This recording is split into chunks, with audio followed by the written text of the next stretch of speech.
আসসালামু আলাইকুম দর্শক, নিয়াজিস গ্যালারিতে সবাইকে স্বাগতম। নিয়াজ বলছি নিয়াজিস গ্যালারি থেকে। আশা করি আপনারা সবাই ভালো আছেন।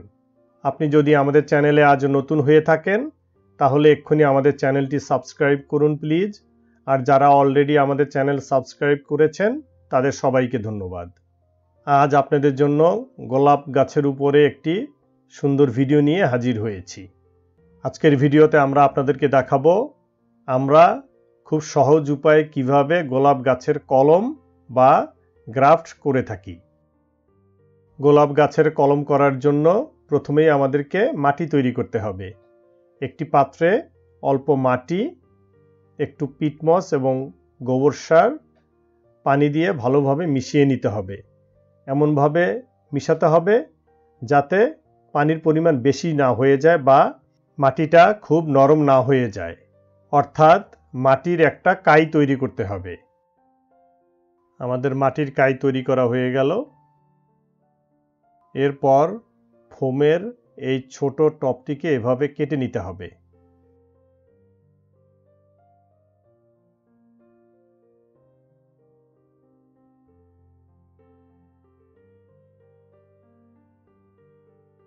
টপটি কলম বা গ্রাফটের জন্য প্রস্তুত হয়ে গেল। এরপর গোলাপ গাছের যে ডাল বা ব্রাঞ্চ থেকে কলম বা গ্রাফট তৈরি করা হবে সেটিকে প্রস্তুত করতে হবে। ব্রাঞ্চ বা শাখার যে জায়গায় কলম করা হবে সেই জায়গার কাটা এবং পাতা কেটে পরিষ্কার করে ফেলতে হবে। আশপাশের কাটা এবং পাতা কাটার পরে দুই গিরার মাঝখানের যে চামড়াটুকু আছে বা গাছের ছালটুকু আছে সেটুক পরিষ্কার করে ফেলতে হবে বা উঠিয়ে ফেলতে হবে। চামড়াটুকু উঠানো হয়ে গেল। খেয়াল রাখতে হবে যেন চামড়াটুকু খুব সুন্দরভাবে উঠানো হয়। এখানে একটি কথা বলে রাখি দর্শক, আমরা যে চামড়া কেটে ফেলেছি তার উপরের যে কাটা অংশটা তার ঠিক উপরেই যেই গিট আছে সেই গিটের নিচ থেকেই শিকড় বের হবে। এরপরে সেই ছোট টবের মধ্যে ভিজা মাটির মিশ্রণ নিয়ে আমরা যে অংশের চামড়া উঠিয়েছি সেই অংশটিকে সম্পূর্ণভাবে ঢেকে দিতে হবে। এখন এই মাটি সহ টবটিকে রশি দিয়ে গাছের ব্রাঞ্চ বা শাখার সাথে খুব ভালোভাবে আটকে দিতে হবে। ভিজা মাটির মিশ্রণ দিয়ে চামড়া উঠানো জায়গাটিকে খুব ভালোভাবে ঢেকে দেওয়া হয়েছে এবং ছোট টবটিকে গাছের ডালের সাথে খুব ভালোভাবে আটকে দেওয়া হয়েছে। অন্তত 1 মাস এই অবস্থায় রেখে দিতে হবে। যেহেতু মাটি খোলা অবস্থায় থাকে সেহেতু এই মাটি কিছুদিন পর শুকিয়ে যাওয়ার সম্ভাবনা থাকে, তাই মাঝে মাঝে মাটির উপরের খোলা অংশে একটু পানি দিয়ে ভিজিয়ে দিতে হবে। আমরা আরেকটি সহজ উপায়ে নরম মাটির মিশ্রণ দিয়ে চামড়া উঠানো জায়গাটিকে ঢেকে দিতে পারি। সেটি হলো এরকম ছোট একটি প্লাস্টিকের ব্যাগের মধ্যে মাটির মিশ্রণ নিয়ে চামড়া উঠানো জায়গাটিকে ঢেকে দেয়া। প্লাস্টিকের ব্যাগের মধ্যে মাটির মিশ্রণ নিয়ে প্লাস্টিক ব্যাগের মুখটাকে খুব ভালোভাবে আটকে দিতে হবে। এরপর প্লাস্টিক ব্যাগের ঠিক মাঝখান দিয়ে শুধুমাত্র একদিক দিয়ে প্লাস্টিক ব্যাগটাকে কেটে খুলে দিতে হবে বা ওপেন করে দিতে হবে। একটু আগেভাগেই একটি রশির টুকরো গাছের ডালের সাথে লাগিয়ে রাখলে এই প্লাস্টিকের ব্যাগটিকে আটকে রাখতে সুবিধা হবে। এখন প্লাস্টিক ব্যাগের খোলা অংশটি দিয়ে চামড়া উঠানো জায়গাটিকে মাটির মিশ্রণ দিয়ে ভালোভাবে ঢেকে দিতে হবে।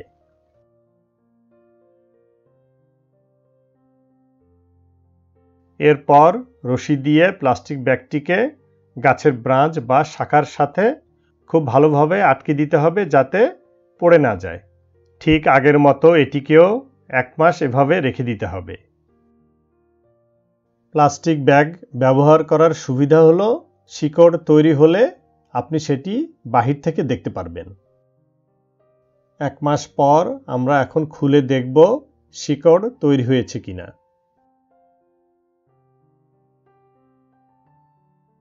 দেখুন দর্শক, উপরের গিট থেকে শিকড় তৈরি হয়েছে।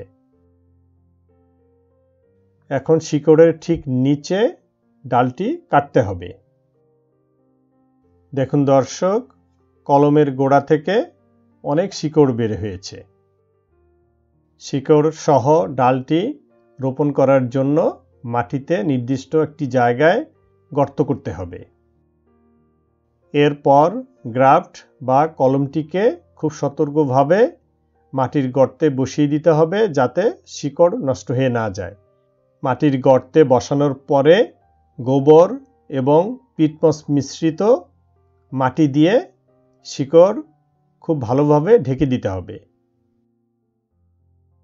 পানি দিয়ে মাটিটাকে একটু ভিজিয়ে দিতে হবে। প্রতিদিন কলম বা গ্রাফটের গোড়ায় পানি দিতে হবে।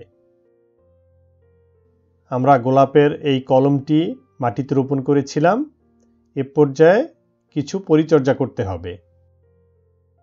গাছের গোড়ায় যদি কোনো আগাছা জন্মে সাথে সাথে আগাছাগুলোকে পরিষ্কার করে ফেলতে হবে। একটি নিড়ানি দিয়ে গাছের গোড়ার মাটিটাকে একটু আলগা করে দিতে হবে যাতে গাছের শিকড় খুব ভালোভাবে বৃদ্ধি লাভ করতে পারে। গাছের শিকড় যত ভালোভাবে বৃদ্ধি লাভ করবে গাছ তত সতেজ হবে এবং শক্তিশালী হবে। গ্রাফট বা কলমের গোড়ায় মাঝে মাঝে সার দিতে হবে। আমরা গোবর সার দিয়ে দিচ্ছি, আপনারা যে কোনো সার ব্যবহার করতে পারেন। আমরা মাঝে মাঝে কেমিক্যাল সারও ব্যবহার করে থাকি। এটি হলো মিরাকল গ্রো, আমরা পানির সাথে মিশিয়ে ব্যবহার করছি। কলমের গোড়ায় নিয়ম করে দিনে দুবেলা অর্থাৎ সকাল এবং বিকেলে পানি দিতে হবে। শিকড় মাটি ধরা পর্যন্ত কলমের গোড়ার মাটি শুকাতে দেয়া যাবে না। গাছে যদি কোনো নষ্ট পাতা বা পোকা খাওয়া পাতা থাকে সেগুলোকে কেটে ফেলে দিতে হবে। একটি চিকন রশি দিয়ে গাছটিকে একটি লাঠির সাথে বেঁধে দিয়ে সাপোর্ট দিতে হবে যাতে গাছটি প্রচণ্ড বাতাসে ভেঙে না যায় বা নুয়ে না পড়ে। সঠিকভাবে পরিচর্যার ফলে মাটিতে রোপণ করার কিছুদিন পর গ্রাফট বা কলম থেকে দেখুন নতুন নতুন পাতা বের হয়েছে। তার মানে হলো আমাদের গ্রাফট বা কলম করা সার্থক হয়েছে। আরও কিছুদিন পর কলমের গোলাপ গাছে কলি এসেছে, খুব সুন্দর গোলাপ ফুটেছে। প্রিয় দর্শক, এতক্ষণ আমরা আপনাদেরকে দেখালাম আমরা বাড়িতে বসে খুব সহজ উপায়ে কিভাবে গোলাপ গাছের কলম বা গ্রাফট করে থাকি।